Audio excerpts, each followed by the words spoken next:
एक राजा था। उसके 12 बेटे थे। जब वे बड़े हो गए तब राजा ने उनसे कहा कि तुम्हें अपने अपने लिए एक एक पत्नी ढूंढ कर लानी है, लेकिन वह पत्नी एक ही दिन में सूत काट कर कपड़ा बुने, फिर उससे एक कमीज सिल कर दिखाए, तभी मैं उसे बहू के रूप में स्वीकार करूँगा। इसके बाद राजा ने अपने बेटों को एक एक घोड़ा दिया। वे सभी अपनी अपनी पत्नी खोजने निकल पड़े।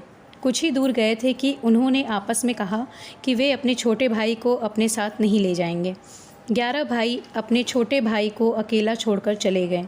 वह रास्ते में सोचने लगा कि वह आगे जाए या लौट जाए। उसका चेहरा उतर गया था। वह घोड़े से उतरकर घास पर बैठ गया और रोने लगा। रोते रोते अचानक चौंक गया। उसके सामने की घास हिली और कोई सफ़ेद चीज़ उसकी ओर आने लगी। जब वह चीज़ राजकुमार के पास आई तो उसे एक नन्ही सी लड़की दिखाई दी। उसने कहा, मैं छोटी सी गुड़िया हूँ, यहाँ घास पर ही रहती हूँ।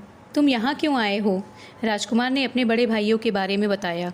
उसने अपने पिता की शर्त के बारे में भी बताया। फिर उसने गुड़िया से पूछा, क्या तुम एक दिन में सूत काट कर कपड़ा बुनकर एक कमीज सिल सकती हो? अगर यह कर दोगी तो मैं तुमसे शादी कर लूँगा। मैं अपने भाइयों के दुर्व्यवहारों के कारण आगे नहीं जाना चाहता।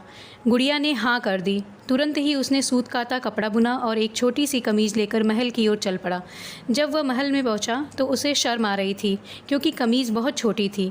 फिर भी राजा ने उसे विवाह करने की अनुमति दे दी। राजकुमार गुड़िया को लेने चल पड़ा। जब वह घास पर बैठी गुड़िया के पास पहुंचा तो उसने गुड़िया से घोड़े पर बैठने को कहा। गुड़िया ने कहा, मैं तो अपने 2 चूहों के पीछे चांदी की चम्मच बांधकर उसमें बैठकर जाऊंगी। राजकुमार ने उसका कहना मान लिया। राजकुमार घोड़े पर सवार हो गया।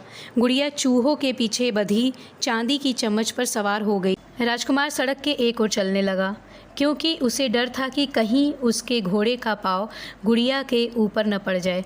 गुड़िया सड़क के जिस ओर चल रही थी उस ओर एक नदी बह रही थी। अचानक गुड़िया नदी में गिर गई, लेकिन जब वह नदी के अंदर से ऊपर आई तो राजकुमार के समान बड़ी हो गई थी। राजकुमार बहुत प्रसन्न हुआ। राजकुमार महल में पहुंचा तो उसके सभी बड़े भाई अपनी अपनी होने वाली पत्नियों के साथ वहां आ चुके थे, लेकिन उसके भाइयों की पत्नियों का न तो व्यवहार अच्छा था, न ही वे सुंदर थीं। जब उन्होंने अपने भाई की सुंदर पत्नी को देखा तो वे सभी जल भुन गए। राजा को पता चला कि बड़े पुत्रों ने छोटे राजकुमार के साथ दुर्व्यवहार किया है, तो उसने बड़े बेटों की खूब निंदा की। फिर छोटे बेटे को गद्दी सौंप दी। छोटे राजकुमार का विवाह गुड़िया के साथ धूमधाम से हुआ। अब छोटा राजकुमार राजा था और गुड़िया रानी। दोनों सुख से रहने लगे।